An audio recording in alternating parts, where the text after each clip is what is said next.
आज हम पढ़ेंगे मेंडलीफ के आवर्त सारणी। इसके कल वाले वीडियोस में हमने आपको कुछ मूल बातें स्टार के रूप में लिखवाया था।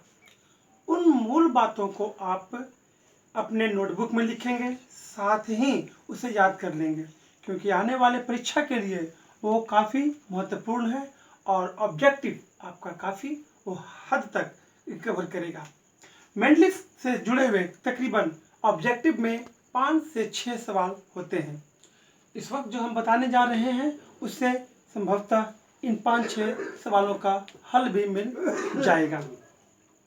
देखिए, सबसे पहले मेंडलीफ की आवर्त सारणी में जब मेंडलीफ ने बनाया था तो कुछ मूल बातों को आपको जानना होगा, क्योंकि ये मूल बातें ही आपको आगे की बातों को समझने में काफ़ी मदद देगी। फर्स्ट, अब हम यहाँ देखेंगे कि मेंडलीफ की आवर्त सारणी की मूल बातें। ओके, फर्स्ट में मेंडलीफ के समय कुल 63 तत्वों की खोज हो चुकी थी, अर्थात मेंडलीफ ने सिर्फ और सिर्फ 63 तत्व को लेकर के ही सिर्फ और सिर्फ 63 तत्व को लेकर के ही आवर्त सारणी बनाई थी। ओके, अब हम देखते हैं दूसरा पॉइंट में मेंडलीफ ने अपने आवर्त सारणी में तत्वों को उनके बढ़ते परमाणु द्रव्यमान संख्या को आधार बना करके बनाया था। तीसरा में देखते हैं ऑक्सीजन तथा हाइड्रोजन, ये दो ऐसे गैस हैं जो अधिक अभिक्रियाशील है, जो लगभग प्रत्येक तत्वों के साथ अभिक्रिया करते हैं और वो क्या बनाते हैं, ऑक्साइड और हाइड्राइड। इसलिए मेंडलीफ ने अपने आवर्त सारणी को बनाने में ऑक्सीजन तथा हाइड्रोजन जैसे पदार्थों को चुना। अब हम आते हैं मेंडलीफ के आवर्त सारणी की ओर। ठीक है, सबसे पहले हम इस आवर्त सारणी को देखते हैं। ये आवर्त सारणी में आपको इस प्रकार से जो लाइनें जाती है, अर्थात जिसको हम हॉरिजॉन्टल लाइन बोलते हैं, क्षैतिज रेखा बोलते हैं। ये हॉरिजॉन्टल लाइन या क्षैतिज रेखा में जाने वाले समूह को हम समूह या वर्ग कहते हैं, जिसे कुल 8 हैं। 1 2 3 4 5 6 7 8, मतलब 8 हैं जो आपका हॉरिजॉन्टल लाइन है। वर्ग या समूह को रोमन नंबर के द्वारा दिखाया जाता है।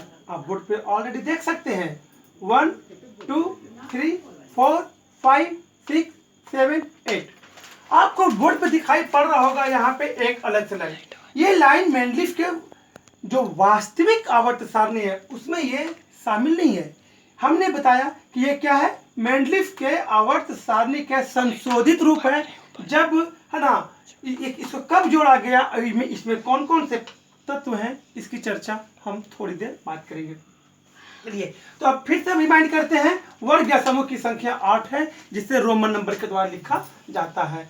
अब जो हॉरिजॉन्टल लाइन होती है, जिसे हम ऊर्ध्वाधर रेखा कहते हैं, इसकी कुल संख्या 1 2 3 4 5 6 7 होते हैं। ठीक है, तो इस प्रकार से मेंडलीफ ने अपने कुल समूह की संख्या 8 और आवर्त की संख्या 7 रखा। इस प्रकार से हम क्या देखते हैं कि इसमें जो तत्व को बनाया गया है, ये हम ऑलरेडी पहले से ही बना के रखे थे, ताकि हमें समय कम लगे। क्योंकि आप जानते हैं कि यदि इन सारे टेबल्स को यदि हम रनिंग क्लास में बनाएं तो इसमें काफ़ी अधिक समय लगेगा। आपको सुविधा के लिए बना दिया गया है। ऐसे आप चाहे तो आपके बुक में भी इन चीज़ों का वर्णन दिया गया है, आप बुक से भी इन चीज़ों को आप देख सकते हैं। तो मेंडलीफ ने वर्ग 1 को जो संशोधित रूप है, उसमें वर्ग 1 को 2 समूह में बांटा गया है, ए और बी। वर्ग 2 को भी ए और बी। उसी प्रकार से 3 को ए बी, वर्ग 4 को भी ए बी, 5 को ए बी, 6 को ए बी, 7 को ए बी तक बना गया, 8 को नहीं बांटा गया है। चलिए, अब हम आगे बढ़ते हैं और देखते हैं कि 1A में जो तत्व हैं वो कौन कौन से हैं।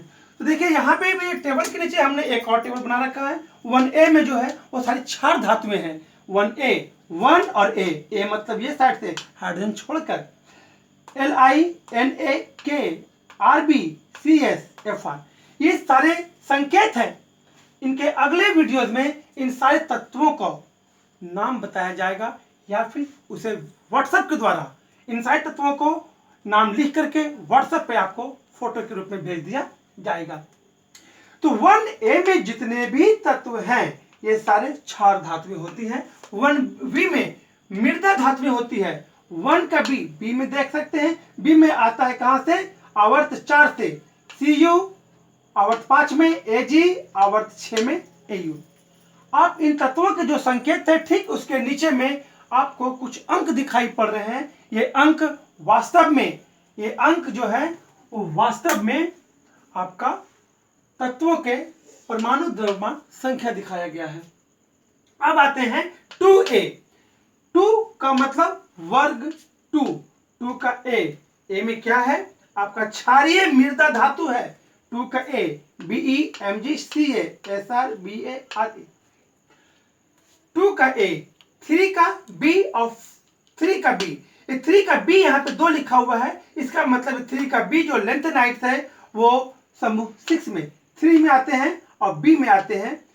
3 का बी यहाँ देखा जाए La लेंथेनाइट्स लिख दिया गया है, यहाँ पे स्टार है। अब देखिए यहाँ पे भी स्टार दिखा रहा है और यहाँ लिखा हुआ लेंथेनाइट्स।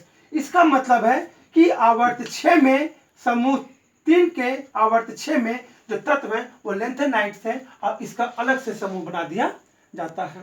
अब हम आते हैं 3B जो आपका आता है आवर्त 7 में। देखिए यहाँ पे क्रॉस दिखा रहा है, यहाँ पे देखिए क्रॉस दिखा रहा है और इसमें एक्टिनाइट्स वाले सारे तत्व को यहाँ पे लिखा गया है। 6A में चाल्कोजन धातुएं हैं, 6 और A OSSETE ये चाल्कोजन धातुएं हुए। 7A में हैलोजन धातुएं हुए, 7 का A में हाइड्रोजन धातुएं हुए FClBr। 8 में प्लेटिनियम धातुएं हुए। 8 में यहाँ पे प्लेटिनियम धातुओं का आपको Ru RHPD OS क्रिया PT। अब आती है इस तक कोई अक्रिय गैस की खोज नहीं हुई थी। हमारे वायुमंडल में बहुत सारी अक्रिय गैस मौजूद हैं जो बहुत ही कम मात्रा में मौजूद है। जब अक्रिय गैस की खोज हुई तो इसी मेंडलीव के वर्त सारणी में 0 0 एक अलग से समूह बनाया गया। उसमें सारे He Ne Ar Kr Xe और Rn ये सारे क्या है, ये अक्रिय गैस हैं जिनको अलग से इसमें जोड़ दिया गया है। अब मैं आपको बताना चाहूंगा कि आप लोग हमारे YouTube चैनल को सब्सक्राइब करें अधिक से अधिक और उसे शेयर करें। Thank you. अब हम मिलेंगे नेक्स्ट वीडियोस में।